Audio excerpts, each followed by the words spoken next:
I talked with Ross Birch on the phone last weekend, just before he got on his plane to go to Japan so he could be on the first flight coming into Kailua Kona Airport. Here's my conversation with Ross Birch of the Island of Hawaii Visitors Bureau about the flights which started last Wednesday. First of all, give me a little detail about this first flight, how many passengers you expect to be on it, what's happening starting on Wednesday. Well, Wednesday is the inaugural flight of the Haneda to Kona Hawaiian Airlines flight. They've got a full flight. Every seat's filled to capacity at 294 passengers, which is really good for us to see that first flight being this successful and seeing that demand is in place already for these first ones coming into the island. What are the visitor numbers now to Hawaii Island, and what's your projection with this new international flight and the new customs capability? Our current numbers right now are kind of reaching very close to the all-time high we were in 2007. That year, in 2007, we had 1.6 million visitors to the island of Hawaii, and this year we're going to hit about 1.55 or 1.57, which is as close as we've been to the total number of visitors. This flight will give us back some of the amount we lost in Japan over the last few years. Since the Japan Airlines flight left us in 2010, we were able to kind of maintain our numbers for a little while, and then we started slipping the last 2 years, and we've seen almost a 20 to 25% drop in Japan business altogether, mainly the yen exchange. The yen being strong, direct access coming back for us as well, is going to gain us that 25% of the market back, or that we had lost in Japan. Those numbers will equal, we're very close to about 200,000 at our peak for the Japan business, and I feel that we'll be at 200,000 plus, if not 250,000 by the end of 2017. So that really means that our numbers are going to be higher than they were at the peak in 2007. Right, because the U.S. mainland market, the West Coast, East Coast, has filled in that gap and of the lost Japan business. And now if we regain the Japan business on top, and we've got a great forecast for maintaining our U.S. mainland business, it should be, yes, we would call it the cherry on top, where it's just going to add, it's incremental instead of getting us back to where we were. So, Ross, one of the big issues was that the Customs and Border Protection Department was not pleased with the facilities at the Kona International Airport. What is different about the customs facility in Kona now that is going to make it work for international flights? Well, it's still the Quonset tent is still the same facility on the outside, but on the inside it's been brought up to county codes, which is the fire system has been put in place, air conditioning system has been added, and basically a refresh on the interior and all brand new high-tech Customs Kiosk. So we're going to be state-of-the-art. We're going to be at or above where even Honolulu is at this point. I haven't traveled internationally for a while, so what is the new high-tech Customs Kiosk? What makes it different from the way Customs was handled here at Kona International Airport, say, 10 years ago? Well, the agents, you still have to have your agents, but what you have is you go through the question process, the verification of your passport, and photo identification done is the first step. And then it gives you a little printout reading of everything you have, and you present that with your documentation, and that really speeds up the process for the customs agents to just check, and you're able to move from there, rather than them having to go through the entire process of screening the passport, reviewing all your paperwork, filling in all the questions. So time-wise, it does save quite a few minutes in the process. What more has to be done to make customs live up completely to whatever it is that the Customs Department wants? Actually, they're up to speed, and we got the full green light from the Customs and Border Protection Regional from San Francisco that the facility is set. And again, that's in a temporary state. So this was a temporary tent 20 years ago when it was constructed, and it's pretty much fulfilled the job that was necessary. It is truly a temporary facility in the fact that a full facility has actually been awarded the finances and is going through the planning stages right now. So we should have a fully completed standard customs facility built within the next 3 to 5 years. So you mean no longer a tent, but an actual building, yeah? Yes, it will be an international terminal. I kind of like that tent. I'm so sorry to hear we're getting rid of it. It is a little fancy for our nice little Kona airport, but yes, the intent and the planning process is going in right now to build a separate international facility that ties right into the existing Kona airport. And the planning process is in place. Funding has been allocated for it and will be constructed and finished in the next 3 to 5 years. How much money is involved or required to build this new customs terminal, and is it all allocated and fully funded? There's $34 million, and it has been allocated, and the funding process begins with that planning side. And then once the plans get through, then the additional okays on the funding follow into place. But it's basically part of the stipulation of getting a grant for the temporary facility, knowing that the new permanent facility will be in place. So, Ross, how did this first flight really come about? What did it take to get us to this point where finally we have the very long-awaited flight from an international destination? There's 2 credits here. One credit, as I'll give it to the island itself, is we have a great demand and partnership and relationship with Japan. And that by far, of all the neighbor islands, we're the most sought out from the Japanese customer. We have a great relationship there. So the demand has been created and nurtured through over the years. The real credit goes to Hawaiian Airlines for really taking that step to make this happen, applying for that Haneda route and getting, Kona back on the map as an international destination. If it wasn't for them taking the steps, all the other things wouldn't have fallen in place. The upgrades to the facility, everything else would have it would have been there until something forced it to happen. And that's where Mark Dunkelino, the Hawaiian Airlines staff, has been pushing, and it's really kudos to them for making it happen.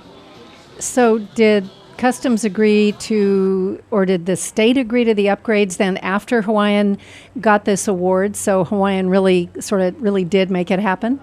We've always been in that chicken or the egg situation for so many years, and actually so many different situations.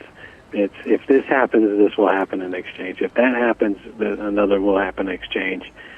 We had a time period where when Hawaiian applies for that Haneda route, they have the ability to get everything in order once it's granted to a certain point, and that point was actually December of this year. So once they applied for that route, at the end of December was the cutoff line whether they could make that first flight happen or not. That was the catalyst to get everything else in line. There had been discussions over the last 6 years, once Customs had closed down originally, what it would take to get it back up, and all these different things came into place. A lot more stipulations have been in place with Customs and Border Patrol since 9/11, which followed the opening of that tent facility. So all those challenges really needed to be overcome, and they were. The state DOT, Fort Fujikami, really put a push on it. The governor was supportive all the way through. So it was the entire effort from all of our legislatures and everybody basically in a positive way. There was no really negative impact to slow the process down. So that in itself helped in getting everything clicking and in place. Right now, Kona Airport is supposed to undergo pretty much a major transformation. Will there be any disruption to the customs plan because of construction requirements at Kona Airport? The construction is actually going to be on the main terminal. It's slated right now to start in February, so at least we'll have some time to have this flight come in and work through it. But the main area of impact is going to be where the Onizuka Center is and the central part of the airport in the demolition stage and then right in that area. So it's actually not, at least the first part of the construction isn't really going to affect the day-to-day operations. It's when the construction is almost complete, and then we have to move the current operations into the new centralized location is when there would be any major effect to the passengers, I would say. How many flights a week will this Hawaiian Airlines Japan to Kona make? 3 flights a week right now. It's a daily service that's rotating between Honolulu and Hawaii Island. And we got the 3 days, the Wednesday, Saturday, Monday rotation in this. and they're bringing the A330. Some of the added benefits we get with this flight is it becomes an additional A330 inter-island flight on those same days as well. So our inter-island seats have increased now, and accessibility going back and forth between Honolulu and Kona just increased by almost 300 seats. That is great. That is awesome, because that is definitely an issue with us, is not enough flights, particularly for people who really have a need to get over to Oahu for medical services or whatever else the case may be. Yes, and I would be very interested myself to actually take a flight on an A330 just going up and down between here and Honolulu. It's got to be quite the experience, I'm sure. So Hawaiian Airlines is doing this. I'm wondering if this might be a precursor that other airlines might now be more interested in providing international service into the Kona International Airport. I'm very confident that it's not a might, but it is a when. All the airlines are pretty much looking at how Hawaiian is going to operate this route, see how the customs process works, and, depending on the results, either immediately or short thereafter, we can see at least 2 to 3 different airlines looking at bringing in some type of abbreviated service with either a standard service of 3 days a week or even charters or even seasonal. Can you give us a hint as to which airlines those might be? I don't want to stick my neck out on the line on this one, but Japan Airlines has loved Kona for many years, and they're always looking. They've actually done charter flights with us in the interim, where they cleared customs in Honolulu and then brought them over on the same aircraft to Kona. With customs in place, I see that they'll be one of the first ones to step up and put some type of service in place. Korean Airlines is another one. ANA. Many of the other carriers. And it really depends on the processing at customs, I feel. And by understanding what the process is in Honolulu and clearing here in Kona, it actually has the ability to be much faster, easier, because with much fewer flights, or at least just one flight landing at a time, and without having to walk completely around the upper level of the airport as they do in Honolulu, your time clearing customs is going to be much shorter, way easier, and for the customer standpoint, I think it's going to be a big plus for all these airlines. Ross, are there changes you want to see from the county or state relative to services at Kona Airport to make it better for international travelers? It's in the process. With the renovation of the airport, a lot of things are going to be in place to make it that much easier. Accessibility between Kona and other islands will be part of that as well. Adding a Maui flight or a Kauai direct flight is something, that's potentially in the works as well. Making sure that ridership that comes in off of these direct flights can have access to other neighbor islands as well. And having an airport that's friendly to that is going to be the key. Like restaurants and things like that? The arrival process we have is actually one of the best in the world because it's very easy, and you go down the ramp and you clear and get your baggage very easily. It's the departure process, and yes, that includes all the services, the restaurants, retail, and there's a lot of opportunities that we have on that departure yet to still make an impression, a positive impression for that customer before they head out on that plane and have all the services they need before they depart. One thing that some of the business people in Kona have suggested is that we really do need some public transportation to and from Kona Airport, because right now really pretty much what we have is cabs and private shuttles. Any comments on that?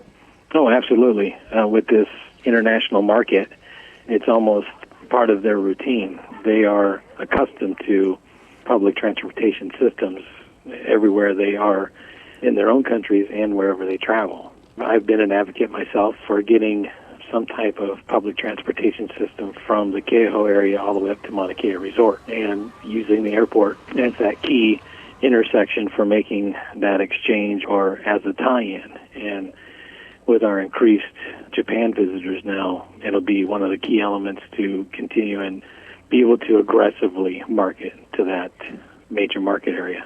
I know that surrounding this first flight, there are events in Japan and in Kona, and that there are folks from Hawaii Island who will be going to Japan to come back on that first flight. Give us a little rundown on what's going on to give us a sense as to how exciting this is and how exciting it will be. Well, actually for us, other than the Hawaiian Airlines team themselves, and they've made an effort too to embrace the Japan market, and they've got 13 new sales individuals in the Japan market regularly. So their team, and actually it's a very small contingency, myself and Art Taniguchi from Bank of Hawaii, my chairman of the board of directors, is going to be traveling with me up to Japan 2 days prior, having a few meetings, meeting with a lot of press up there as well, doing a couple interviews to push the flight. And then we'll be doing a very simple lay greet for everybody that gets on board the plane and have a chance to say a few words in the inauguration from that side coming back.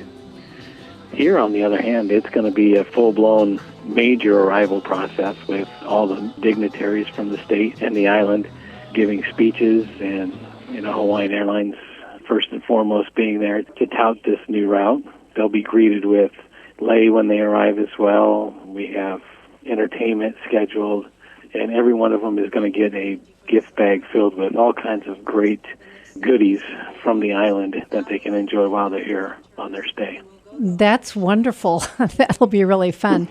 Do you have any sense as to the overall economic impact to Hawaii Island? Right now, using the base numbers and with all the indicators that have been out there, it's going to be anywhere from $50 to $60 million direct impact on this flight alone to the island. You mean on a per-year basis? Yes, on a per-year basis. That's great. Anything else you'd like to add? Well, it's, as you kind of were wowed by what we're doing from an arrival process, is we've been doing a lot of arrivals this past year from many different airlines, and we do greet them with entertainment, lei, and some type of gift item from the island as well, mainly because we want to show our support to the airlines, and we're taking our new airlift access very seriously, and we truly appreciate every airline that's making the effort to add Kona as a new route.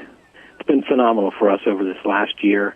Just in the last 2 years, we went from 650,000 direct seats into Kona to we're almost going to hit 900,000 at the end of this year. That's significant. That is huge. It is, and I guess it's really ours now to nurture. We've done everything we can to get this lift coming to the island. Now we just need to maintain it and make sure that we support all those partners and keep those seats full for them so that they can maintain those flights. No kidding. This is great. Thank you so much, Ross. I really appreciate your time, and it's just such a really exciting effort that is happening. So thank you. I appreciate it. Thank you, Sherry. Talk to you soon. Aloha. Have a swell time in Japan. I will. Thank you. Aloha. Bye.